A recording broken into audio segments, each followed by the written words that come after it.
你去日本旅游的时候，是不是常常会遇到很多地方都会强制要求一定得脱掉鞋子，甚至换双袜子才能进去呢？而且不止个人住家连很多的公共场所也这样子，完全不管人家是不是有香港脚，到底为什么要这么逼人？今天就让我们一起来聊聊日本文化当中的脱鞋礼仪吧。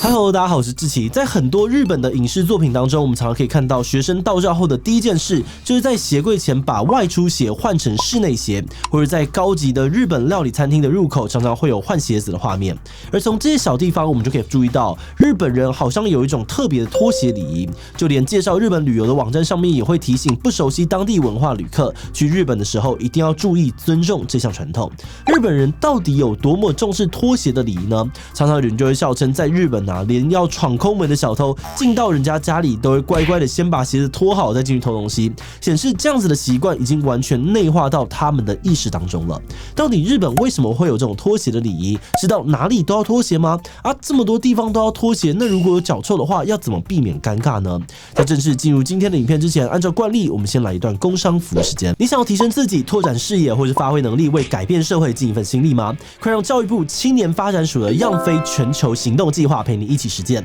它是以探讨不同社会议题为出发点的计划，包含像是偏向儿童教育、环保外送以及长者关怀等等，同时提供各种丰富的资源，支持想要增加个人经验、改变社会的青年，透过多方的交流还有实际的行动来改善台湾的社会问题，并进一步的实践联合国永续发展目标。例如在提案培训、业师辅导等等阶段，你就可以更厘清思考社会议题，而国际连结则可以让你跟国际组织进行交流，最后透过在地行动，也就能够发挥影响力，一步步实践。更重要的是，他们也提供行动奖金，让你在实践梦想的路上更有底气。那现在只要你是18到35岁的青年，都可以组队报名征件哦。那大家如果有兴趣的话，就赶快点资讯栏连结到样飞计划官网，了解更多的资讯吧。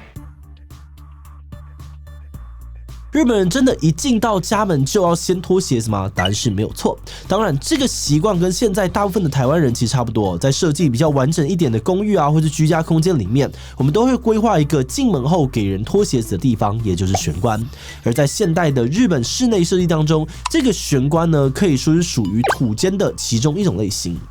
那这个土间又是什么呢？以前传统的日式房舍多半会有一个跟屋外相连，类似室外到室内之间的过渡地带，这个空间就是土间。对日本人来说呢，土间有点类似在室内空间中的室外。一般来说，它地板的高度呢，会比其他起居空间的地板还要低，可以穿着外出鞋走动，也可以在那边工作。不过随着时代的改变呢，现在日本的建筑当中已经比较看不到这种功能的土间了。唯一还被保留而且非常实用的土间，就是被用来脱鞋子、放鞋子的玄关空间。只要进到了玄关，脱了鞋子，就等于是进入了室内。好，那现在问题就来了，日本人这个入内要换鞋的习惯到底是哪来的呢？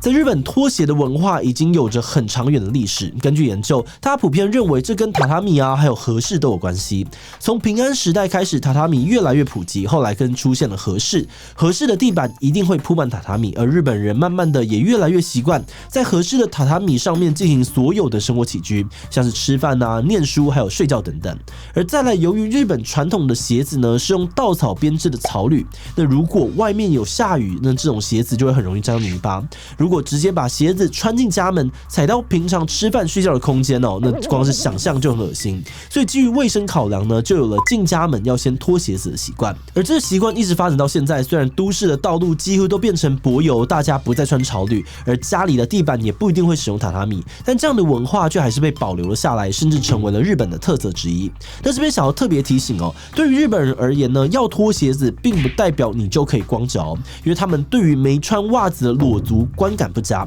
光脚进到人家家里面也会让人有卫生习惯不好的印象，所以脱了鞋子之后呢，记得还要再穿上袜子。那刚刚有提到玄关是设计给人换鞋子的，那既然它是客人一定会先停留的地方，所以在这样的拖鞋文化当中呢，日本人也格外的重视玄关，不仅要用心整理，更要精心设计，几乎可以说是房子的脸。那除了要时常打扫跟整理，保持整洁啊，还有干净的形象之外呢，这个许多日本人也会在鞋柜上面摆花瓶，或者在墙壁上面挂画，地板上面铺上地毯，极力营造出一个舒服优雅的换鞋环境。而有些屋主在装潢的时候，也会考量到家人啊或者常客的需求，加装像是自动感应灯啊、洗手槽、扶手或者是坐式鞋柜等等的设计，让玄关空间更友善、更方便。而这用心除了能够让自己够面子之外呢，也可以给来访的人有一种我很欢迎你来到我家的感受。而另外说到进房子要改穿室内拖，很多人可能就会问说，那我如果去人家家里的和室，可以穿室内拖鞋吗？答案是不行，因为日本和室的榻榻米很容易被踩坏，而且很难修理，所以连室内拖也不能穿上去。那如果今天你要去拜访日本的人家，除了要在玄关把外出鞋换成室内拖鞋，走进和室前呢，也要记得脱鞋子，只穿袜子进入。不过话说回来，虽然这个玄关文化好像有点特别，但去人家家里要脱鞋子，这个很多亚洲国家的人应该也不陌生。但日本比较大的差别是，就连很多的公共场所也是这样子。在日本，从幼稚园一直到高中，学校的校舍都会提供学生更换室内鞋的地方。而这个换鞋子的空间虽然跟家里的玄关长得不太一样，但它也属于刚刚提到的土间的一种。除了一般的住宅还有学校之外，身为观光客的我们去日本旅行，常见的行程像参拜神社、参观寺庙、澡堂泡澡。如果去某些传统的日式餐厅，这些通常也都会需要脱鞋子才能够进入。那当然，除了这些地方，可能还会有一些公共空间也有同样的要求。但我们不是当地人可能也看不太懂日文，到底要怎么判断说哪些地方需要脱鞋，哪些地方其实穿着鞋子进去就好了呢？关于这个问题，大家其实不用太担心因为日本的观光非常发达，而这些对外开放的空间，如果真的需要脱鞋子，我们几乎都能够在入口处看到像是土足严禁或者土足禁止的标志。而这个意思呢，就是代表说禁止沾上泥土的鞋子进入，所以要入内呢，就要记得换鞋子。而另外，如果没有看到标示，也可以先观察一下玄关的设计，如果它有高低差，或是入口有放一个给人摆放外出鞋的鞋柜，那就代表他要脱鞋才能够进去咯。那想起每次脱鞋时都会担心脚散发出恐怖的味道，那在日本这么多地方都要脱鞋，如果有脚臭的人该怎么办呢？这个问题不只有你会担心日本人自己也会担心。身为一个许多地方都要脱鞋子，而且科技发达又很强的国家，日本人呢早就已经发展出了很多可以解决脚臭问题的方法了。日本人如果提前知道还要去拜访的地方需要脱鞋子，往往都会事先准备好要更换的袜子，以避免赤脚或是袜子闻起来很臭很尴尬。而如果一时之间真的没有干净的袜子可以更换，这也不需要担心，因为一般便利商店都能够随时买到干净的袜子。另外，日本的药妆店当中除脚臭的商品更是琳琅满目，包含像是除臭喷雾啊、除臭鞋垫、鞋子的这个消臭剂，也有像是治疗脚气的这个药膏等等。在长久的拖鞋历史发展当中，日本人对于脚臭的问题不止早有对策，而且已经想得很周到了。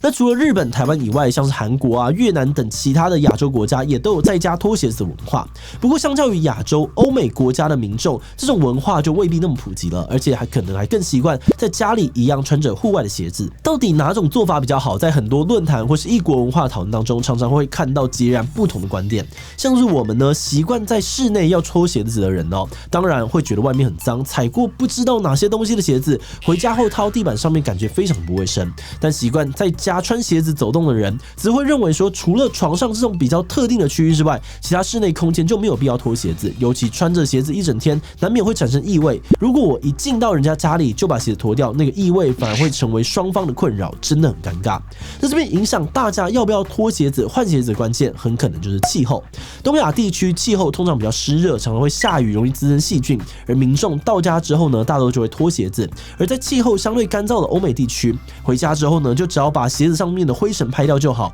可能就比较不在意在家中也穿着鞋子。那当然，文化是会交流也会改变的。像是很多台湾家庭到美国生活之后呢，还是会保留在室内要脱鞋的习惯。有的外籍生来台湾交换过之后呢，也会慢慢习惯在家里要脱鞋。那如果你真的不知道要去拜访的地方文化是怎样，不妨礼貌性的先问一下，或许就能够避免一些误会或是困扰喽。在进入观点以前，我们要先谢谢大家把影片看到这里。那如果你还没有订阅志祺七七，请记得按下订阅，开启小铃铛，才能够固定收到我们的影片通知。而在这边，我也要特别的感谢志祺七七的所有会员哦，因为有了大家的支持跟赞助，我们才能够持续的运作这个频道，跟大家一起研究各式各样的问题。那如果你愿意支持我们走得更远，欢迎点击资讯栏的这个链接加入我们的会员，或者是也可以用超级感谢小额支持我们。好的，那话说回来，虽然现在因为疫情的关系，我们已经很久没有办法出国去玩了，但在研究这个主题的时候，我们竟然在无意之间有了一种出国旅游的感觉。一开始其实是在某些日本作品当中注意到这个拖鞋文化跟台湾的好像有点不一样，而随着研究越来越深，不小心又接触到了更多在地文化和习俗的故事，就好像我们真的出国了一样，真的是非常的有趣，但也有一点点小小的感伤。不过我们相信疫情应该总有趋缓的时候，下一次大家去日本记得多准备几双好看的袜子，千万不要漏气喽。好的，那最后呢，想来问大家，如果今天要去别人家拜访，对于穿在脚上的东西，你会是哪一派呢？拖鞋派哦，怕它的家地板脏，所以脱掉室外鞋呢，一定要额外穿上拖鞋才会安心。B 袜子派哦，进门当然要真拖鞋啊，但我觉得露出脚趾有点羞耻，所以一定要穿袜子。C 裸足派，我讨厌把脚闷着，更讨厌穿袜子，所以能够赤脚绝对是赤脚啊。D 外出鞋派哦，脱鞋子啊或者穿袜子什么都太麻烦了，我直接穿进去。依其他留言分享你的想法吧。最后，如果你喜欢今天的影片，欢迎分享出去，让更多人知道日本的拖鞋文化。此外呢，也可以点击这个地方看看日本拉面流派以及日本天皇的相关影片。那么今天这一期就到这边告一段落，我们明晚再见喽。